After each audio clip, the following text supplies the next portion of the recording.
Alfred Hitchcock, and I would like to tell you about my forthcoming lecture.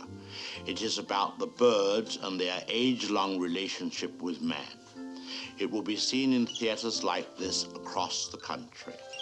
In my lecture, I hope to make you all aware of our good friends, the birds. Theirs is a noble history, and through it all, man has played a conspicuous part. This cave drawing is one of man's earliest sketches of his feathered friend.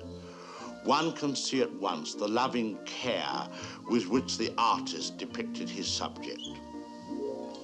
The story of man and his friends, the birds, is filled with many fine examples of ways in which these noble creatures have added to the beauty of the world. Take this plumed hat from the period of Charles I.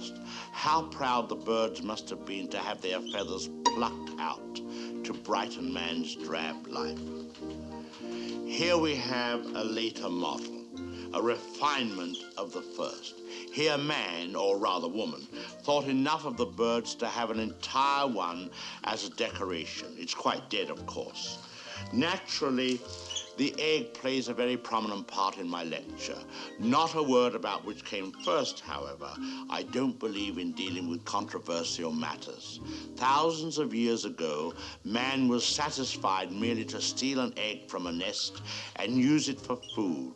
Now he has perfected this process by imprisoning each hen in a separate cage and by scientifically manipulating the lights so that she doesn't fall into the rut of the old 24-hour day. Thus, he can induce the bird to reach fantastic heights of egg production.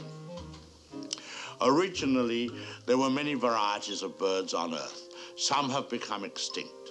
The great auk, the passenger pigeon, and the famous dodo bird have all disappeared. Actually, they didn't exactly disappear. They were simply killed off. But of course, this is nature's way. Man merely hurries the process along whenever he can be of help.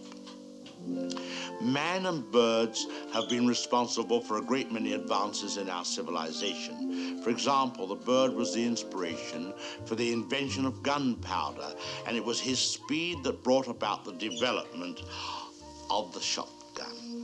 But man has not been unmindful of his debt to the bird. We have honored our feathered friends in many ways. We cage birds and show them off proudly in most of our zoos.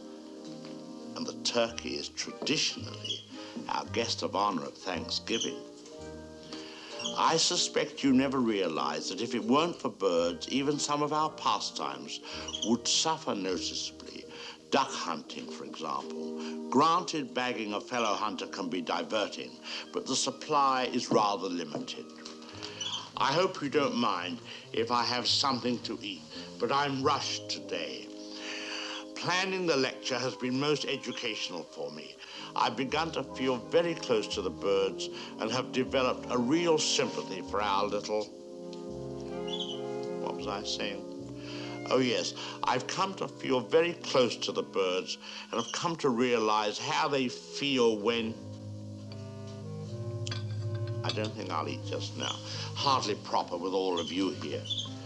Surely the birds appreciate all we've done for them. Don't you? Beautiful cage, fresh water, no other birds to bother you, none of that blinding sunlight. Oh! Now, why would he do that? Most peculiar. What on earth?